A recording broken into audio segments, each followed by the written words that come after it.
Bem-vindos ao nosso canal YouTube, nesse Falando Nisso de hoje, com uma pergunta de Maísa Bezerra.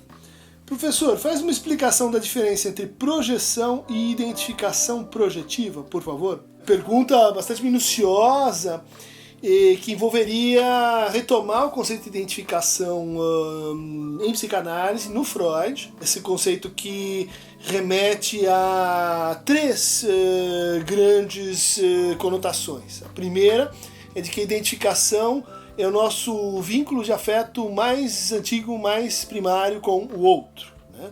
Nesse sentido, o Freud falava de uma misteriosa identificação com o pai primitivo, ou o pai primeiro. Aquele que teria, assim, fundado a lei, aquele que teria originado o estado de associação humana ou cultural humana.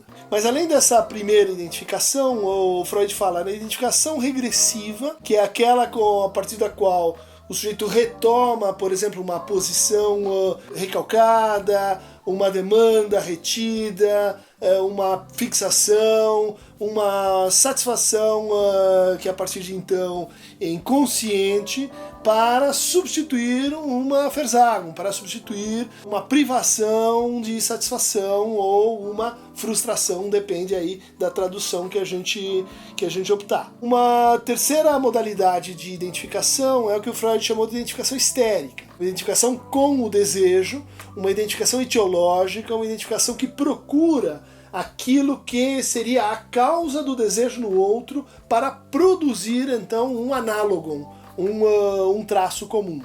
O exemplo mais mencionado, que vem do capítulo 7 de Psicologia das Massas, Análise do Eu, é o exemplo da pensão, onde uma determinada mulher recebe uma carta, tem uma reação chorosa diante da carta, mas não se sabe exatamente o que a carta diz, e no dia seguinte estão todas naquele pensionato chorando como aquela que recebeu a carta. Ou seja, se identificando com o desejo que estava então suposto naquela relação dela com a carta que ela recebeu. O Freud, já em Interpretação dos Sonhos, havia descrito a identificação histérica como uma identificação que passa pelo desejo e passa pelo desejo de manter o desejo insatisfeito. É uma identificação que abre para uma indeterminação do desejo e para uma comunhão desejante. Daí o fato dela ser uma identificação mais assim contagiosa. Outra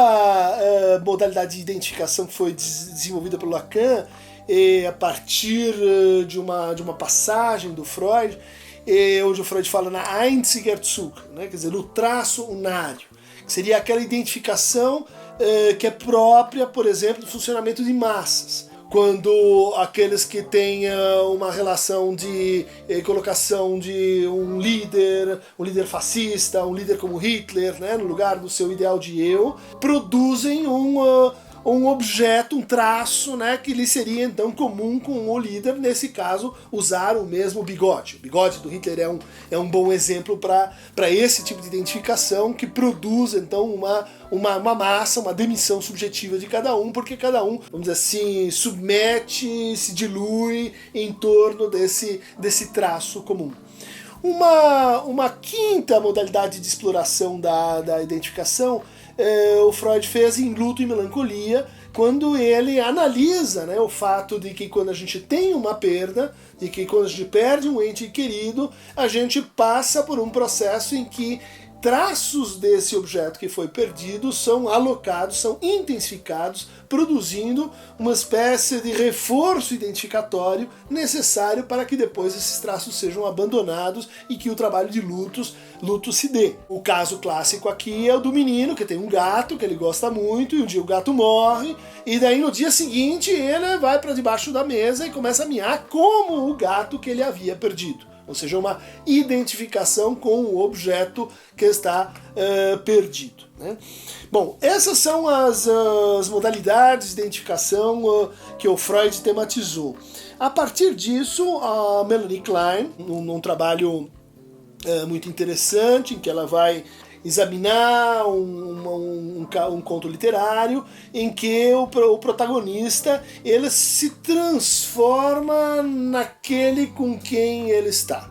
né? Ele não só se adapta às contingências, às demandas, mas ele processa isso que ela, Melanie Klein, né, a partir um pouco da noção de introjeção do Ferenczi e um pouco da ideia de projeção, que aparece lá no Freud como um mecanismo defensivo próprio da paranoia e da psicose, ou seja, um mecanismo em que aquilo que eu não consigo suportar em mim enquanto desejo, enquanto moção de fantasia, enquanto moção pulsional, eu expulso, eu coloco para fora, eu projeto no outro. A noção de projeção ela é muito importante, deu origem, né, aos testes projetivos, como CAT, como o TAT, como Rorschach, né, a partir do Hermann Rorschach, que era um discípulo do Freud, da escola suíça, e que começou então a levar mais a sério essa ideia de que, quer dizer então, que aquilo que a gente vê, a forma como está organizada a nossa percepção, ela estaria infiltrada por fantasias, por aspectos projetivos, inevitavelmente. Quando a gente pergunta para alguém como você vê essa imagem, o que você vê nessa imagem, e essa imagem for assim minimamente ambígua, ela vai começar então a depositar nessa imagem, a produzir, a encontrar nessa imagem aquilo que ela não consegue exatamente realizar, subjetivar em si mesma. Então tá aí a ideia de projeção como um tipo de negação expulsiva. Né? A Melanie Klein juntou essas duas coisas, né? A ideia de projeção e de identificação na análise desse conto literário, né?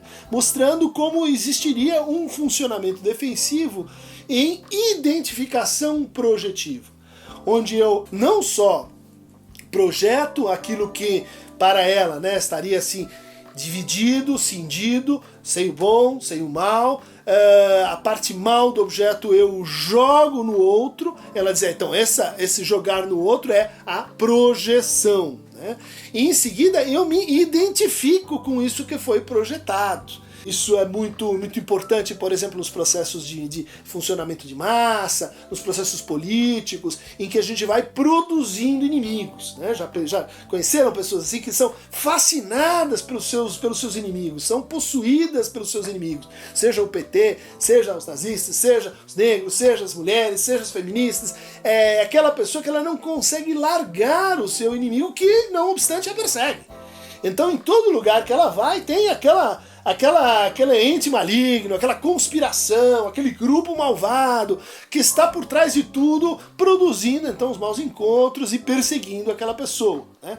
Então, veja só, a projeção, esse fenômeno imaginário, esse fenômeno de reencontrar fora e colocar fora aquilo que a gente não suporta simbolicamente dentro, junto, trabalhando em associação com a identificação. Então, não é só que eu expulsei aquilo e aquilo está resolvido porque está longe de mim.